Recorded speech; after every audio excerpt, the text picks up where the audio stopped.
Hello, this is Hemakshi Chaudhary delivering a lecture on treatment of congestive cardiac failure. Heart failure, often referred to as congestive heart failure, occurs when the heart is unable to pump sufficiently to maintain the blood flow to meet the body's needs.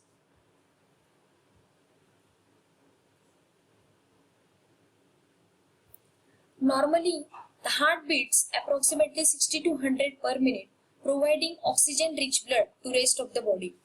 The lower left chamber of the heart, called left ventricle, is a pumping chamber. It plays a major role for the pumping action in the heart. There are many different congestions responsible for congestive heart failure, including prior heart attacks, high blood pressure in coronary artery disease, myocardial infarction. Any of this prevents the heart from pumping the blood to rest of the body.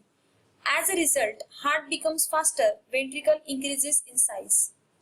When kidney seems to reduce the blood flow, results in excess retention of sodium and water, causes fluid retention and congestion in tissues, results in swelling of the body. Increase load on already weak heart and the progressive loss of the heart to pump the blood and circulate the blood and congestion due to fluid retention results in congestive cardiac failure. There are three different types of heart failure, that is a left-sided heart failure, right-sided heart failure and biventricular failure. The left side of the heart is responsible for receiving oxygen-rich blood from the lungs and pumping it forward to the systemic circulation. Failure of the left side of the heart causes blood to back up into the lungs, causing respiratory symptoms as well as fatigue due to insufficient supply of oxygenated blood. The backward failure of the left ventricle causes congestion of the lungs, blood vessels, and so the symptoms are predominantly respiratory in nature. Backward failure can be subdivided into failure of the left atrium, left ventricle, or both within the left circuit. In case of right-sided heart failure caused by pulmonary heart disease, which is usually caused by difficulties of the pulmonary circulation, such as pulmonary hypertension or pulmonic stenosis. The backward failure of the right ventricle leads to congestion of systemic capillaries. This generates excess fluid accumulation in the body. This causes swelling under the skin and usually affect the dependent parts of the body first.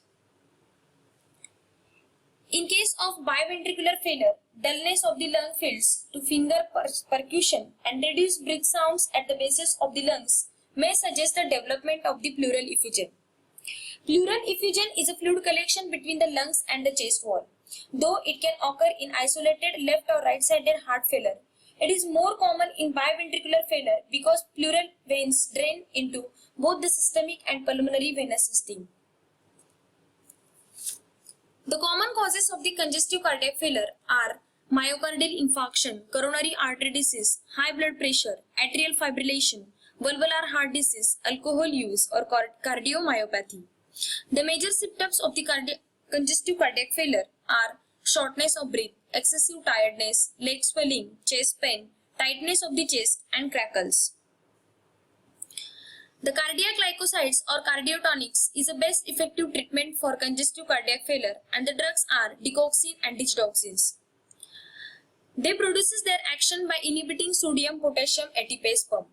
Normally,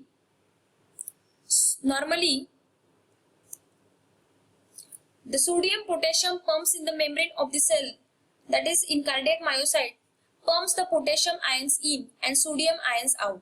Cardiac glycoside inhibit this pump by stabilizing it in A to P transition state, so that the sodium cannot be extruded. Intracellular sodium concentration therefore increases. A second membrane ion exchanger, that is NCX, is responsible for pumping calcium ions out of the cell and sodium ions inside the cell. So it raises the intracellular sodium levels. So cardiotonic inhibits again this pump so that the calcium ions are also not extruded and will begin to build up inside the cell as well. Increased cytoplasmic calcium level causes increased calcium uptake into sarcoplasmic reticulum via ACRCA2 transporter. Raised calcium stores in the SR allow for greater calcium release on stimulation, So the cardiac myocyte can achieve faster and more powerful contraction by cross-bridge cycling. The refractory period of the AV node is increased, so cardiotonics also function to regulate the heart rate. The cardiotonics reduces AV conduction, decreases resting membrane potential, increases excitability of cardiac muscles at low doses. In high doses, it activates latent pacemakers and induces extrasystole. If SR calcium store becomes too high, some ions are released spontaneously through SR ryanodine receptors. So this effect leads initially to bigeminy. So it produces atrial bigeminy. Increases duration of effective refractory period. It produces positive inotropic effect and negative chronotropic effect due to vagal stimulation. It also stimulates peripheral vasoconstriction, renin-angiotensin-aldosterone system, sympathetic system. The adverse effect of digoxin and digoxin related to GIT tract are anorexia, nausea, vomiting, GI irritation. Related to central nervous system, the adverse effect of digoxin and digoxins are headache, mental irritation. In case of heart, it produces pulse big minus, nodal and ventricular extrasystole, AV conduction block, bradycardia, atrial extrasystole, bigeminy, fibrillation, arrhythmias. Verapamil, the drug interaction of cardiotonics. The verapamil and amiodarone increases plasma level of digoxin.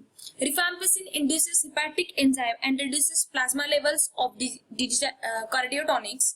Antacids reduces bioavailability of cardiotonics. And diuretics, which induces hypokalemia, increases toxicity of digoxin. Thank you.